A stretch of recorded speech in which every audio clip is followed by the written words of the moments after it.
শুক্রবার মানে স্পেশাল দিন, স্পেশাল কিছু করার দিন। তো সবাই অনেক দিন ঘরে বিরিয়ানি রান্না হয়নি, আজকে বিরিয়ানি রান্না করলাম। বিরিয়ানিটা কিন্তু রান্না করেছি ব্রয়লার মুরগি দিয়ে। আসসালামু আলাইকুম আমার কলেজের ভাই ও বোনেরা, তোমরা সবাই কেমন আছো? সবাইকে জানাচ্ছি জুম্মা মোবারক। তো আজকে আমি বিরিয়ানি রান্না করেছি। তো বিরিয়ানি দেখানোর কি আছে, কম বেশি বিরিয়ানি সবাই রান্না করতে পারে। তো আমি যেভাবে রান্না করতেছি সেটা তোমাদের সঙ্গে শেয়ার করলাম। তো এখানে দেখতেই পাচ্ছ সব রকমের মশলা দিয়ে আমি মাখিয়েছি।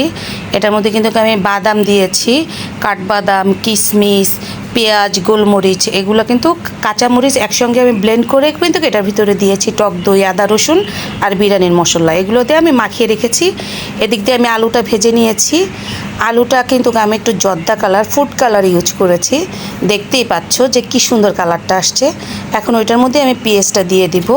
অ্যাকচুয়ালি কি জানো, ব্রয়লার মুরগি দিয়েও যে এত মজা করে বিরিয়ানি রান্না করা যায় সেটা অ্যাকচুয়ালি না খেলে কেউ বুঝবে না। এত পরিমাণে মজা লাগে ব্রয়লার মুরগির বিরিয়ানি, যদি হ্যাঁ একটা কথা, যদি সেটা সুন্দরভাবে পারফেক্টভাবে রান্না করতে পারে। তো আজকে আমি বিরিয়ানিটা রান্না করেছি। আমার বিরিয়ানিতে হালকা একটু পানি বেশি হয়ে গিয়েছিল, বাট সবই ঠিক আছে। বাট অনেক মজা হয়েছে, অনেক মজা, সবাই খেয়ে অনেক মজা হয়েছে। তবে মাংসটা এখন খুব জোরে আছে রান্না করে নিব, কারণ যেহেতু ব্রয়লার মুরগি অনেক তাড়াতাড়ি সিদ্ধ হয়ে যায়। আর যেহেতু টক দই দিয়েছি আমি, তারপরে আরও মাংসের পানি, সব কিছুর থেকে বেশি করে পানি উঠবে। এটা থেকে দেখতে কিন্তু আমি এক্সট্রা কোনো পানি ইউজ করিনি। তো এই যে দেখতেই পাচ্ছ, আবার টমেটোর সস দিয়ে দিলাম। তো আমি একটু কিন্তু গুঁড়ামরিচও ইউজ করছি, আর আলুটা দিয়ে দিয়েছি। আলুটা দেওয়ার কারণ কি, এই যে আলুটা ভাজলে না এখন আর আলুটা সিদ্ধ হতে চায় না, এই জন্য আমি মাংসের ভিতরে দিয়ে আলুটা একটু সিদ্ধ করে নিয়েছি। এখন আমি আরেকটা পাতিলে চালগুলোকে সুন্দর করে ভেজে নিচ্ছি।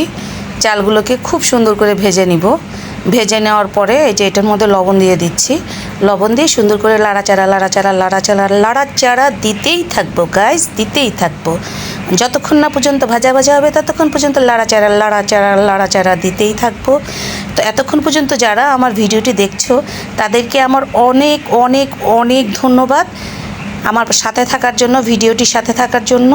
তা দেখতেই পাচ্ছ বিরিয়ানি, তো সবাইকে দাওয়াত দিলাম, চলে আসো বিরিয়ানি খাওয়ার, ব্রয়লার মুরগির বিরিয়ানি। তা দেখতেই পাচ্ছ, এই দেখো এখন দেখো পানিটা কিন্তু গামাখা হয়ে গেছে।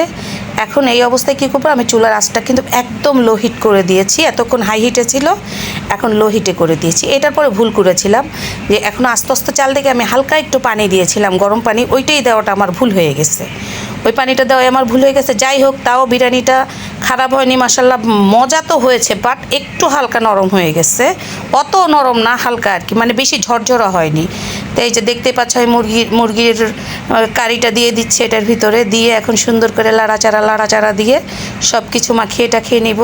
লাড়াচাড়া ওদিক দিয়ে মেয়েকে বলছি, বড় মেয়েকে বলছি যে দেখো আমি এত কিছু করে কুল্লাতে পারছি না, তুমি শসাগুলা ছিল, আমি সালাদ করব।